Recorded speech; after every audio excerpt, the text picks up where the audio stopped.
jërë ngeen jëf mbokk yi rafetlu seen ànd ak télévision Time4 Africa de leen jàmm ci xibaar yi liñ fi nar a waxtaanee bokk na ci installation maire yu yees yi nag fële ca Géejuwaay nag jàppante bu métti moo fa am tey jii ginnaaw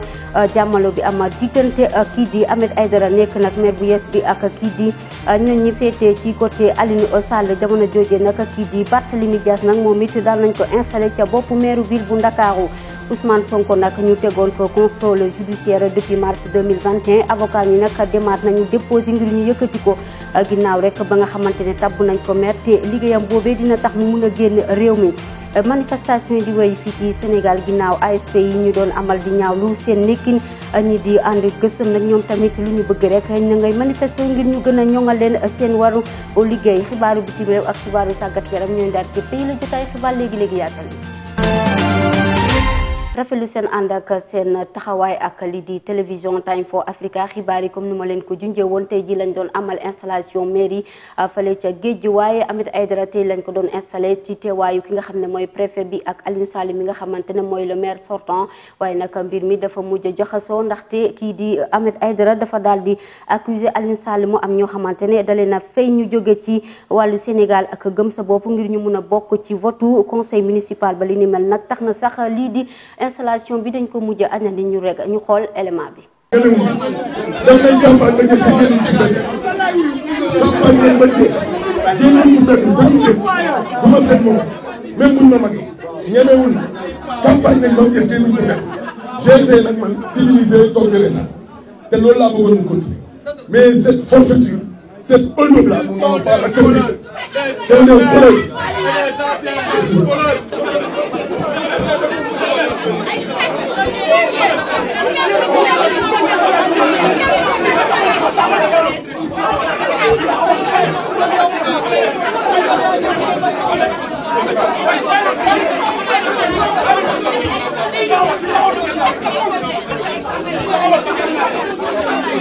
mi ngoog mu nekk image yi nga xamante ne moo am fële ca Géejuwaay ginnaaw bi nga xamante ne jàppante am na diggante Ahmed Aïdara ak ñi nga xam ne rek mooy maire sortant Aliou Sall ak i ñoñam ñu wax ba tey nag ci wàllum installation maire yi Barthélémy Dias moom tamit daan nañ ko installé ca boppu maire wu Ndakaaru ci teewaayu ñi nga xam ne rek mooy Khalifa Sall tax na sax mu yëkkati honneur bi daal di ko jox ci loxo ki nga xam ne rek mooy Khalifa Sall bari na nag ñu bëri ñoo xam ne teewe nañ cérémonie boobu ñu déglu kàddu Barthélémy Dias.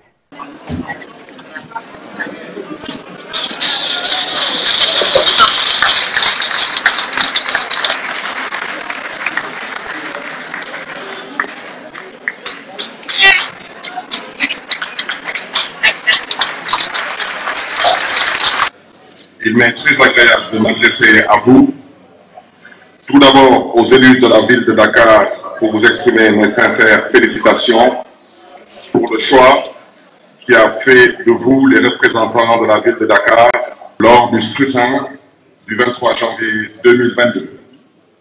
Je voudrais saluer tout particulièrement en ce jour Monsieur le maire Khalifa Ababacar Sall. J'envisage de proposer au conseil municipal de conférer à M. Khalifa Ababacar Sall par délibération le statut de maire honoraire de la ville de Dakar. bu ñu jógee ci installation maire yi dañuy wax ci mbirum Adji Sarr ak Sonko te loolee nekkoon lu xewoon fii le 14 mars 2021 boobee ba tey nag kii di Ousmane Sonko dañ ko def sous contrôle judiciaire li ni mel nag tax na ñi nga xamante ne ñooy avocat am yëkkatiwaat nañ yeneen demande yóbbu ko ca tribunal juge bi ngir rek mu daal di yëkkati contrôle bi nga xamante ne moom lañ ne defal Sonko ndax jamono ji ginnaaw bañ ko tàbbee maire bu Ziguinchor dafa war a am ay voyage yi nga xamante ne dina ko amal ci bitim réew te tànk dinu wuñ ko du ko mën a def ñu déglu leerali ak Barthélémy Koli. maire bu bees bi kii di Ousmane Sonko bu nga xam ne dañ ko placé woon ci contrôle judiciaire depuis mars 2021 ginnaaw accusation viol ak menace de mort bu benn xale bu jigéen déposé woon ci ginnaaw loolu Ousmane Sonko sàkku na ñi tegil ko contrôle judiciaire boobu ci requête bu bees bi avocat mi wax nañ ne seen client Ousmane Sonko ak statut maire Ziguinchor bu mu yor léegi dafa soxla ay déplacement yu bëri ci biir àdduna bi ñuy fàttali ne bala génn génn àdduna juge d'instruction Samba Sall Ousmane Sonko déposé woon na requête ngir dakkal contrôle judiciaire boobu ginnaaw buñ ko jiiñee le 8 mars 2021 ci mbirum viol ak menace de mort si lañu placé Sonko sous contrôle judiciaire si lañu nangu tamit passeport am di ko obligé mu dem ci magistrat d'instructeur aljuma bu mujjee ci weer bu nekk. ñu àddu wax ci leen loo xamante ne rek junjoon naa leen ko ci bopp xibaar yi ñi di ASP yi nag ñoom dëkk démb ñu ngi doon amal manifestation fii ci réew mi ca Kaolack naka noonee fu bëri fii ci réew mi ñoom nag lu ñu bëgg rek moo ñu yokkalaat leen seen salaire waaye tamit nag ñu dugal leen ci fonction publique kàddu yooyu nag ki nga xam ne rek mooy seen directeur di Birame Faye nag daf ko weddi nee na loole nag bokkut ci li nga xam ne nag signé woon nañ ko ci bu ñu leen di bu ñu déglu ki nga xam ne rek mooy Birame Faye mooy directeur ASP fii ci Sénégal.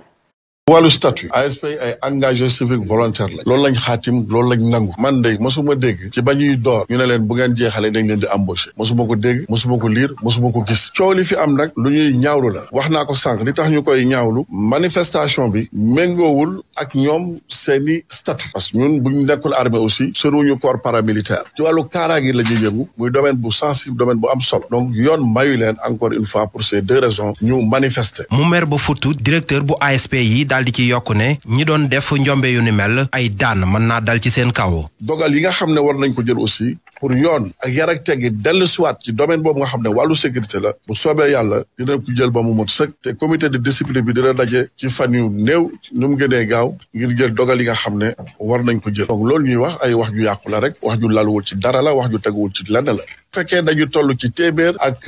juróom-ñett fukk xaaj gi ci lim gi mun naa ne ay ASP lañ woon yoo xam ne tey ñu ngi ci direction générale bi doon ay kàngam sama ginnaaw li may wax ñu ngi koy dégg te mun nañ ko dëggal am na luñ ma reproché ñu ne na ma jël ay ñaari xale yu nekk deuxième promotion dam leen jël parce que kenn ki bac G la am dam leen jël parce que kenn ki licence comptabilité la am xaw ma leen xaw ma fu ñu dëkk te ñu ngi may dégg. ginnaaw kàddu yu duppee ci ki nga xam ne rek mooy Birame Faye beneen mouvement bu tudd syndicat des secteurs ñi nga xamante ne dañuy liggéey ci wàllum santé bi ak action sociale di mouvement gësëm ñoom tamit mer ba futu la ñuy def nag ñoom it ñu ngi réclamer ñu gën leen a ñongal seen bërëb liggéeykaay sax bu ñu sukkandikoo ci Ndeye Fatou Diakhaté moom nag nee na ba Macky Sall yeggee ci nguur gi ba tey ji seen payoor dafa naggatee mais rawatina nag ku ma am ndey ak ku ma amul ndey bi nga xam ne nemmeeku nañ ko si seen liggéey bi moom tamit nee na sax dinañ amal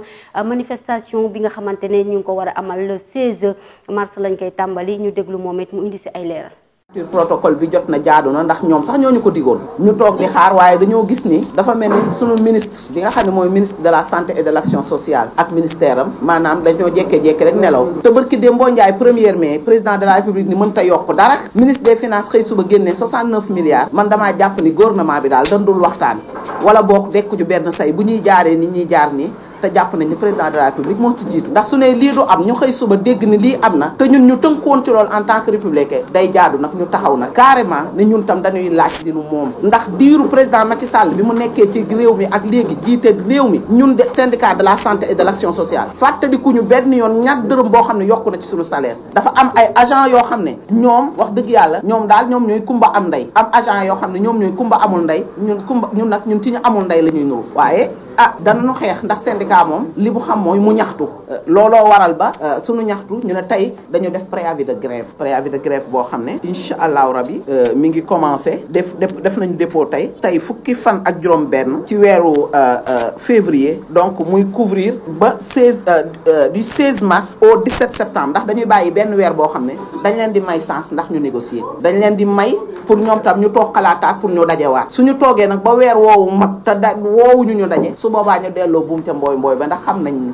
ñu àddu wax ci leneen soxala jëlee fi góor jigéen fii ci Sénégal ginnaaw xeex bi nga xamante ne imam yeeg ulema yi ñu ngi koy xeex rawatina ñi di waa ONG Jamra ak président Macky Sall ñi di université Cheikh Anta Diop nag ndaw ya fa nekkee mooy étudiants yi ñoom ñoo ci nar a soobu bu baax a baax ndax ne nañ rek bu soxal culture aada ak cosaan nag yaakaar naa ne ñoom ñoo ci gën a taxaw ba tax na sax kenn kuy wuyoo si Seydina Omar Ka kenn la si ñoom moom moo jiite mbir mi nee na nag dina ñaaxaat ndaw yi fa nekk ngir ñu mun a jóg ci xeex yi tax na sax nee na dinañ amal manifestation boo xamante ne dañ koy amal le 20 février fale ci place de la nation ngir mën a waxtaanee naka la ñuy def rek ngir jëlee fi li nga xamante rek mooy góor jigéen ñu déglu ko. cité buñ ko waxee jàng lañ wax jàng buñ ko waxee mooy jàngale ak yare kon bu ñuy wax sàmm ay valeur defe naa université kenn waru ko cee jiitu kon c'est très raisonnable ñun ñu bokk ci ñi nga xamante bi dañuy xeex ngir préserver valeur yooyu noonu. ci biir loolu ñuy woo bépp étudiant boo xam ne yaa ngi fi nga ñëw adhéré ci cause bi nga xam ne moom la ñuy défendre ci xeex bi nga xam ne moom lañ nekk ñu ñëw bokk ci ñoom it ndax mbir mi seen mbir la ndax mbir mi du ñun rek bu fekkoon nun rek xëy na yàq ñu xaw naa wees ci côté boobu waaye nag dafa am ay génération yu war a ñëw muy sunu ay doom ak ñeneen ñoo xam ne ña ngi ca kanam te mbir mi ci conscience la maanaam psychologiquement la ñuy travailler le peuple ñuy ñaan président de la république monsieur Macky Sall ci agenda bi nga xam ne ñi ngi nekk di ko dérouler depuis des années fii ci Sénégal ñu arrêté ko loolu mooy li nga xam ne ñi ngi koy ñaan di woo tamit askanu Sénégal gépp ci le 20 février bi nga xamante war nañ koo amal fii ci Dakar ci place de la nation ñu ko daan wax place de l'obélisque war nañ ko fa kon ñi ngi wax ne homosexualité nanguwuñ ko fii ci Sénégal ñun étudiants yi ñi ngi wax ne borom ñaari tur yi dañ koy bañ fii ci Sénégal ñun étudiants yi comme ni ko askanu Sénégal gépp di bañee ndax pétition bi nga xam ne signé woon nañ ko ba ci chef religieux yi ñi nga xam ne ñooy kilifay diine yi di ay xalif généraux même ñoom dañ ko signé woon askanu Sénégal gi yëpp it signé ko te loolu nag maanaam mooy li ñuy wax ci tubaab naan la volonté du peuple mooy li nga xam ne askan wi ñëpp ñoo maase bëggandoo. ñu wax ci mbirum société soxal jamono ji jigéen ñu bari nag dañuy tàmm fu ñuy am borom kër rawatina fii ci taax ji nga xamante ne ñu bari nag dañoo bëgg a sëy si fii ci taax bi li ko waral nag askan wi nga xamante ne rek taatañ na ne suñu micro daal nañ ci yëkkati kàddu ñu déglu reportage Oumou Kalsoum Diallo. sëy fii ci réewum taax nekk lu xale yu jigéen ñi taamu Assane Diop di père de famille jaare foofu ne sëy du lu ñuy taamu muy Thiès Dakar ak Kaolack yépp ci yem fu la sa jëkkër yóbbu fa nga war a dem. daal xale bu jigéen bu nekk boo amee koo xamante ni ñëw na daal fëgg sa buntu waajur ni soxla na soxna ak foo mën a dëkk war nga mën a seeg moom bu dee ni seen ànd ak seen gis-gis ak seen xol dëppoo na. ndax ndakaaru gi ak Thiès ak Ndar ak Kaolack ci bokk yam sëy moom yàlla moo koy dogal te fu mu ko dogalee nañu nangu jëfe ko ndax sëy nag day nekk un contrat boo xamante ni c'est à durée indéterminée la nekkul sëy ñaari fan sëy ñetti fan sëy si la ñu tox kenn ku ne da ngay am looy muñ ak looy garder ak looy denc sa morom tam def noonu ngeen mën a ànd ngeen mën a daaj ngeen mën a ndog. Marème moom jàpp ni éducation bi xëy na moo wute ci réewum taax ak dëkku kaw gi. Je pense que xale jigéen ñi léegi bëgg ñoo dem sëyi taax parce que ils ont pas l'habitude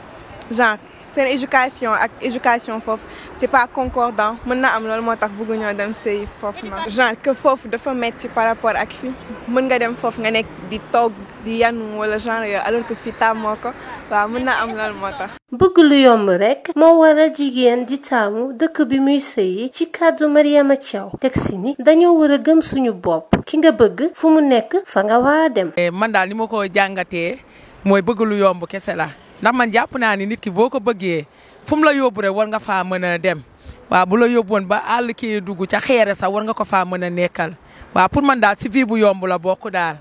waaw bëgg lu yomb daal noonu laa ko gisee. jigéen taaram moom mooy sëy waaw te yonent bi sallallahu alayhi wa sallam dafa jox jigéen gëddëm waaw lu ñu wax ci boo xoolee saaru xam nga Mariama sax dafa am saar xam nga ci alxuraan kon ñun jigéen ñi xam nga dañu war a gëm suñu bopp. sëy nekk lu ama solo du lu ay caaxaan lal moo tax it sénégalais yi ñu dajeel di xelal jigéen ñi ñu bañ di taamu fi ñuy sëyi ndax lépp teranga la. mi ngoog mu nekk kàddu yi nga xamante ne moom moo duppee ci askan wi ak nu ñu gisee bi le xibaar ñu wax ci leneen soxal organisation yi famille nag ñoom lu ñu bëgg rek mooy daal di ubbi benn école boo xamante ni dañuy daal di jàmbar góor ñi naka la ñuy téye seeni soxna yi loolee nekk xibaar boo xamante ne Sénégal yi nag daal nañ ci yëy yàbbi ñu seetaan élément bi ak ki nga xam ne mooy Ousmane Niang. école des mariés di l'école boo xam ne dañu ko nama taxawal ngir gën a jàngal góor ñi naka la ñuy def ba mën a téye seeni ay soxna. mais j'espère que nit ñi duñu fay pour dugg ci école boobu il faut ñu définir ban type de famille la ñu bëgg au Sénégal pour mën ko jàngal jigéen ñi jàngal ko góor ñi. lii nag du góor yépp ñoo ko mën a nangu ndaxte dana am ñoo xam ne dañuy jàpp ne yëf yi caaxaan na waaye ñaar nii ñoom gis nañ ne l'école bii bu taxawee lu baax la ndaxte am na góor yu bari yoo xam ne dañuy violent ñàkk kerte ci seen diggante ak seen waay denc yi. góor ñoo xam pour ñoom sëy da nga war a violent avec ta femme xam nga joxuñu jigéen ñi carrément li ñu moom quoi école boobu su amee peut-être dina leen gën a jàngal comment se comporter avec sa femme xam nga affaire yooyu noonu daal. mën na nekk tamit yeneen système yoo xamante ne aussi nit ñi mën nañ fay dem di fa jaar di xam éducation bi nan la ak naka la quoi c'est très important loolu. école bi dafa am solo surtout jigéen ñi nañ ci gën a dem école boobu jigéen ñi ñoo ci war a ëpp dégg nga ak góor yi parce que c'est très important su fekkee am na ñoo xamante ne pare nañ pour xamle nit ñi vraiment lan mooy sensu couple xam nga loolu c'est très important. jafe-jafe bi fenn rek la nekkee mooy fii ci culture Sénégal góor ñi tàmmuñu comme dégg école boo xam ne dañ fay jàngale maanaam sensibiliser naka lañ war a mën a téye soxna ci biir kër gi ak yërmande. si Sénégal si suñu mentalité suñu culture suñu niveau de développement da naan yëfu caaxaan la forcément parce que man mi ku ma fa bëggoon dugal damay bañ.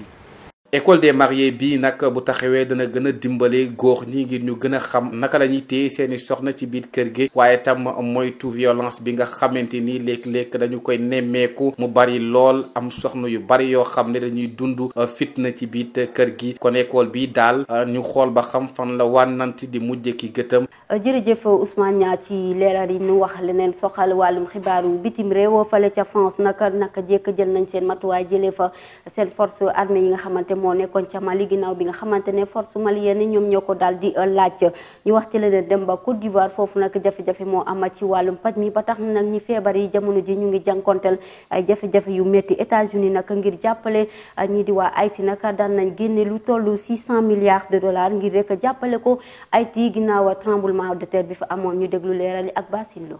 xibaaru biti réew dañu koy dooree ginnaaw nag ab dîner de travail bi nga xamante ni amaloon nañ ko foofee ca Élysée ca France ay partenaires européens ak réewum Canada ñoom nag daal dinay xamle ni ki tey ci alxames bi fukki fan ak juróom-ñaar weeru février nag dinañ fa dindi li nga xamante ni mooy force militaire ya nekk ca Mali ginnaaw juróom-ñeenti atu intervention militaire ñeel contre li nga xamante ni mooy jihadiste yi foofee ca Mali lu toll si 2500 jàpp 3000 soldats français ñoom nag danañ leen bàyyi foofee ca Sahel ginnaaw ba réew Mali sàkkoo nag ñu daal di leen fay jële li sabab nag mbir yi bokk na ci taxawaay bi nga xamante ni autorité bu transition malienne bi daal di nañ koy am condition politique yi ak opérationnel ak juridictionnel ba dajaloowul ngir nag ñu daal di wëyal seen engagement militaire foofee ca Mali ñu wëyal xibaar yi ca Côte d'Ivoire foofee nag médecin yi ak ñi nga xam ne ñooy malade yi ñoom nag ñooy jànkoonteel ay jafe-jafe yu métti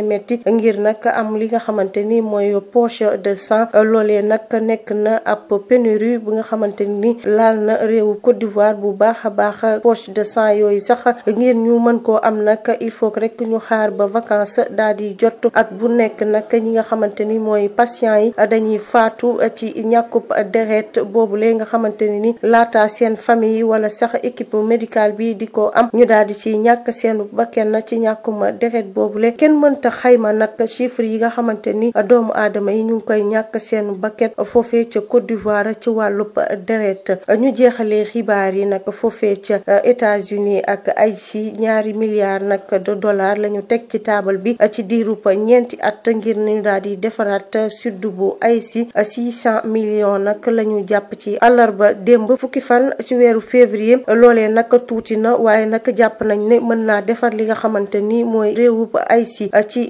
xaar yi nga xamante ni ñu ngi koy xaar mbootaayu xeeti kii di Aminata Mohamed nekk secrétaire général adjointe bu mbootaayu xeeti di Nations Unies ñoom nag daal dinañu rafetlu bu baax a baax taxawaayu bailleurs yi ak internationaux yi ak ki nga xamante ni mooy réewu état bu Haïti li ni mel nag daal dinay nekk li nga xamante ni dina nekk lu am solo ci réewum Haïti boobu lay tabax nag mu néew mu tuuti dana tax nag ba communauté internationale bi amaat beneen gët ci gouvernement bi ak askan bu Haïti. jërëjëf Basine Lo ñu àddu wax ci xibaaru tàggat yaram ak ubbuteem stade bu bees bi nga xamante ne le 22 février bi lañ koy amal ci teewaayu président Macky Sall tax nañu yëkkati lu tolloog 17 millions ci suñu koppar ngir rek festivité yi nga xamante ne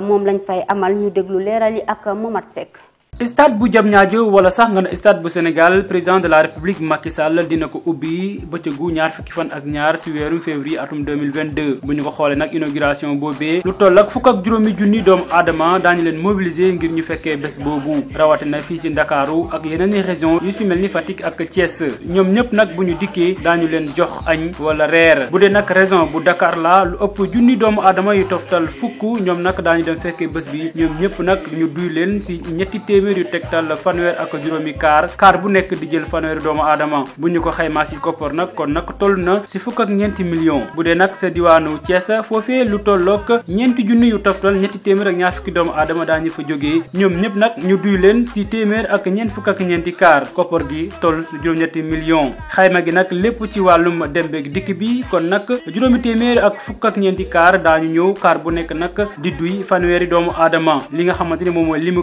bus gi toll na si téeméer ak fanweer bus bu nekk di jël juróom benn fukki doomu aadama ci dem beeg dikk bi koppar gi toll su juróom benn fukk ak juróom-ñeenti millions lekk gi ak naan gi tamit më nga ca ndaxte nag bu ñuy xoolee li nga xamante ni moom la dikkee nguur gi toll na juróom fukki millions yu toftal juróom fukki junni région bu Thiès dina dikkee nguur gi lu toll ak ñaar fukk ak benn million waaye tamit Fatick ñeenti millions xayma gi lépp nag si wàllum lekk gi kon nag nguur gi dina jukki lu toll ko téeméer ak juróom fukki millions yu toftal juróom-ñaar fukki junni waxtaan gi ak bés bi naka lañ koy demalee ñeenti millions lay dikkee nguur gi transport gi mu nekk nag juróom benn fukk ak juróom-ñeenti millions li nga xamante ni moom mooy lekk gi dikkee nguur gi téeméer ak juróom fukki millions lépp nag ci wàllum koppoor kon nguur gi dina jukk ci nafam lu tollook téeméer ak juróom-ñaar fukk ak juróom-ñetti millions yu toftal juróom-ñaar fukki junni. ñu desandi ba tey ci wàllum tàggat yaram ak élimination CAN féminine gaynde jigéen ñi nag ñoom niki démb am nañu ndam ci kaw ñi nga xamante rek ñooy Mali ci benn bi si dara ci stade Lat Dior bu Thiès nag ki ko marqué di Ngenar Ndiaye loolu nekk nag loo xamante ne lu baax la ndax dinañ amaat seen ñaareelu match nag le 22 bi nga xamante ne foofu la ñuy jublu ñu déglu ki nga xamante rek moom Mama Moussa Assissé mooy nag entraîneur gaynde jigéen ñi. équipe bi noonu footballeur ñëpp xam nañ ni du équipe bu ndaw wax naa ko avant match bi équipe boo xam ni dem na plusieurs fois coupe d'Afrique bi passé dem na ba demi-finale am ay joueurs yu jugee France pratiquement joueurs am yëpp bitim réew nañ jugee juróom-ñeent yu jugee France ak ñu jugee Maroc muy équipe bu mag tey ñu leen doon dalal fii xamoon nañ ñu du yomb mais aussi puisque ñun qualification bi moo ñu soxal ñu ne woon nañu xeex pour jéem a tey ci match bi jéem a am ndam li objectif yi nga xam ne moom lañ fixé woon bi ñuy départ moom mooy ñu jéem a gagné à domicile beneen bi mooy ñu dugal but beneen bi mooy ñu bañ a jël but parce que xam nañ ni bu ñu jëlee but dina gën a jafeel match bi au retour donc def nañ ko alhamdulilah may sant fii yi di leen tasagal bu baax a baax di wax rek ni ñun équipe bu ndaw nañu am ay xale bi ñuy tàmbalee construire équipe bi ak léegi yàgg mais ku seetaan match bi seetaan suñu match aussi bi ñu mujjee joué fii contre Libéria xam ne équipe bi am na si lu mu gagné ci wàllu mental ci wàllu organisation ci wàllu bëgg-bëgg tey gis nañu engagement bi xale yi indi pour am but bi tey na tuuti na mais pour man ndam li moo amoon solo. ñu wax ci huitième de finale Ligue des champions ñi di Liverpool nag niki démb dañoo dóor ñaari bi ci 0 moom ak équipe bi nga xam ne moom la tase woon ñi di Bayern Munich nag ñoom dañoo nul ak Salzbourg kenn ku ne benn but nga am. ñu wax ci wàllum làmb mooy jeexale yi la xibaar mbokk yi ginnaaw combat bi war a am diggante rëg-rëg ak ki nga xamante rek mooy Gouye Gui le 20 février niki démb nag kii di rëg-rëg amal na open press nag daan na yëkkati ay kàddu di xamle ne mi ngi nekk en bonne forme te pare na rek ngir indil victoire yi ñi nga xamante ne ñooy ay supporteram mu nekk kàddu yu duppee ci moom ñu déglu ko. waaw bés ba moom incha allah ku ko tàdd di nga tàdd du rëy bu fekkee moom ni muy waxee moom dëggal na ko incha allah combat bi du gaaw. mais boobu ba léegi gars yi ñu ngi lay laaj du gaaw laa la wax du gaaw. gars yi ñu ngi lay laaj bu fekkee mën na maa tenir defal naa ko bu fekkee moom mën na maa tenir combat bi day gaaw bu fekkee mënu maa tenir nag yaa ma gën a xam. ndox du bàyyi yoonam. gars yi nee nañ bu Gouye Gui ñëwul yow da ngay dem. non dañ ko fay ma yaa may dégg man. jëluma kii mag la wala man maa war a sama bis dama koy respecté sama lu ma la expliqué man new ma fi naan kii mooy xale yaa war a dem non bu leeree rek ma dem bu leerul ma taxaw ndax waa Caare dañ maa yónni yàkkamti ma. mi ngoog mu nekk kàddu yu duppee ci ki nga xamante rek mooy rëg-rëg ci combat bi war a am diggante moom ak Gouye Gui mbokk yi mu nekkoon li gënoon fës ci xibaar yi ñu leen di jaajëfal ci ànd beeg déglu bi di leen jox dig daje ba suba incha allah fii ci Time for Africa.